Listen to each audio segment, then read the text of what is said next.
When a relationship turns out to be a script, the first thing you need is oxygen. Part 1 mapped the mechanics of cross-border romance scams and money mule recruitment. Part 2 is all recovery, immediate steps, reporting that actually helps, talking to banks and platforms, and how to rebuild trust with family without shame. We keep language calm, practical, and non-judgmental. No graphic detail, just a path out. Start with a 4-step triage you can do in one sitting. 1. Stop the leak. Block the person on every channel. Remove remote access apps if any were installed. Change passwords from a clean device and enable an authenticator app for sign-in. 2. Freeze the rails. Call your bank on a published number. Say, "I believe I've been targeted in a romance investment scam. Please place protective holds as needed, review recent transfers, and log a case." Ask for an incident reference. If crypto was involved, contact the exchange's fraud team immediately, include transaction hashes, and request a voluntary freeze if funds are still on platform. 3. Document. Screenshot chats, profiles, payment pages, transaction references, and parcel labels. Save as PDFs with dates and the file names. 4. Tell one trusted person. Shame shrinks in daylight. You'll need a calm ally for the next steps. If you paid by bank transfer, request a recall or fraud hold now. Success varies by timing and jurisdiction, but early calls sometimes intercept funds before they move. Provide exact dates, amounts, beneficiary names, account numbers, and references. Ask your bank to file the appropriate internal reports and to coordinate with the receiving bank. Get names, times, and ticket numbers for every call. If the beneficiary bank is foreign, ask your bank about a cross-border recall request and what paperwork is needed. If you paid by card, contact the issuer and ask about a chargeback for goods services not received or for an unauthorized transaction if your details were used without consent. Deadlines are strict. Act fast. Provide screenshots of promises and platform terms. Do not exaggerate. Facts and timestamps persuade more than emotion. If a merchant descriptor is unfamiliar, ask the issuer to identify it and to block future charges.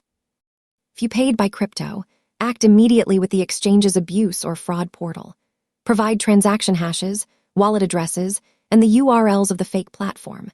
Ask whether the destination wallet is hosted on their platform or a partner's, and request a freeze. Also file with the wallet tracing tip portal of any analytics company that accepts victim reports. They cannot recover funds, but flags can help if law enforcement later issues a request. Save every submission and auto-reply. If you bought gift cards or vouchers, keep the cards, activation receipts, and photos of the backs. Provide codes to the retailer's fraud desk only if they ask. Do not post codes publicly. Some retailers can void unredeemed balances, many cannot. Still, filing gives law enforcement numbers and patterns that matter later. If you sent codes through chat, include those screenshots in your report bundle. If you acted as a pass-through, received money and forwarded it, pause everything. Do not spend incoming funds. Call your bank and say, "I fear my account was used as a conduit in a fraud. Please advise on holds and review." Cooperate with requests for statements. Document that you reported proactively. It matters for how your role is viewed. If police contact you, bring your timelines, screenshots, parcel labels, and bank references. Stay factual. Do not guess at motives. Ask whether you should make a sworn statement. Consider speaking to a lawyer if you are worried about exposure. An hour of advice can clarify your position and reduce anxiety. Reporting should be layered, not shouted. File with 1. Your local police or cybercrime unit. Bring your bundle. 2. The platform where contact began. Dating app, social network. Use an app, report user, and attach evidence. 3. Any payment platforms involved. Banks, exchanges, gift card retailers. 4. Your country's consumer protection or anti-fraud portal. Each report is a brick. Together they build patterns that help others.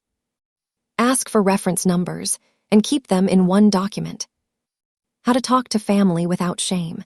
Use this script if language fails. "I trusted someone who turned out to be running a playbook. I've stopped contact, frozen payments, and reported it. I could use support while I handle calls and paperwork. Please help me focus on next steps rather than blame." If someone minimizes your experience, redirect. Advice is helpful, shame is. Here, what I still need to do today. You are not your worst day. The fastest way out is procedural, not emotional. Work with your bank effectively. Be concise, chronological, and complete. Lead with the ask. I'm seeking recalls, blocks on future charges, and documentation for a police report. Provide a one-page timeline with dates, amounts, counterparties, and references. Keep calls short and polite. If you hit a wall, ask for escalation to the fraud operations team. Log every interaction. If your account is frozen, ask what documents they need and by when. Provide them promptly. A cooperative tone preserves optionality. For platforms, attach what only you can provide. Usernames, profile URLs, device info, model, OS, timestamps, and the first message you received. Many platforms triage by completeness. A crisp, well-documented report moves faster. Do not expect personal updates, but your report contributes to takedowns and link analysis. If your identity data was shared, take protective steps. Replace compromised IDs as your jurisdiction allows. Add a fraud alert or credit freeze with bureaus. Rotate passwords and enable passkeys or app-based MFA. Watch for SIM swap attempts and ask your mobile provider for a high-security note requiring in-person verification. Consider a password manager to reduce reuse. Small, boring steps beat grand gestures. Mental recovery matters. Set a 30-day calendar with small wins. Complete reports, clean your devices, schedule calls, take a walk daily, and reconnect with normal routines. Limit doom scrolling. If sleep is affected, speak to a professional. Communities and forums can help, but avoid spaces that encourage revenge or amateur tracing. They consume time and keep you in the story. Your goal is exit, not audience. If you're a small business or creator who got pulled in, do a post-incident review. Publish clear payment policies. We never accept funds to pass on. We never change bank details by chat. Train one de-escalation script for staff. We don't transact on inbound requests. Email us from a company domain. We'll call the public number to confirm. Set approval thresholds that require a second person for unusual payments. Safety is a process, not a mood. Community, prevention, scales your experience into protection for others. Host a 15-minute lessons learned session at work or in your social club. Share the 5-second scan, sender, verbs, numbers, rails, and the 2-channel rule. Verify on a channel you choose. Pin a 1-page policy on the fridge or intranet. Create a family code word for urgent pickups and never share it by text. Advocate for clear banking UX that flags unusual payees and warns about romance investment language before transfers. If you're contacted by recovery agents promising to get your money back for a fee, step away. Many are the same networks in a new costume. No legitimate company can guarantee recovery. Your best odds are early bank recalls, platform freezes, and law enforcement coordination, not paying a stranger to hack funds back.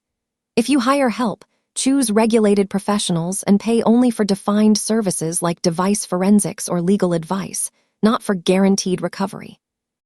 Here is a compact checklist you can save. Stop contact, remove remote tools, change passwords with MFA, call your bank, request recalls, get a case number, contact exchanges, submit hashes, request freezes, document everything as PDFs, report to police, platforms, and consumer authorities. If you were a pass-through, tell your bank proactively. Protect your ID and SIM. Set 30 days of small recovery tasks. Share lessons once you're ready. We end with a steady truth. Scammers rush, recovery is slow. That is okay. You don't need to fix everything today. You need to keep money from leaving, keep evidence from disappearing, and keep shame from silencing you. The rest is paperwork and patience. You did the hardest part when you decided to exit. Keep going. A month from now, you'll be in a different place, with better boundaries, a cleaner setup, and language you can lend to someone else when they need a way out. Narration generated with AI, facts verified from public sources. No legal advice is given. The purpose is public safety and practical education. If you have a case tip or a documented pattern to share, use a safe channel and remove personal information that could identify non-public individuals.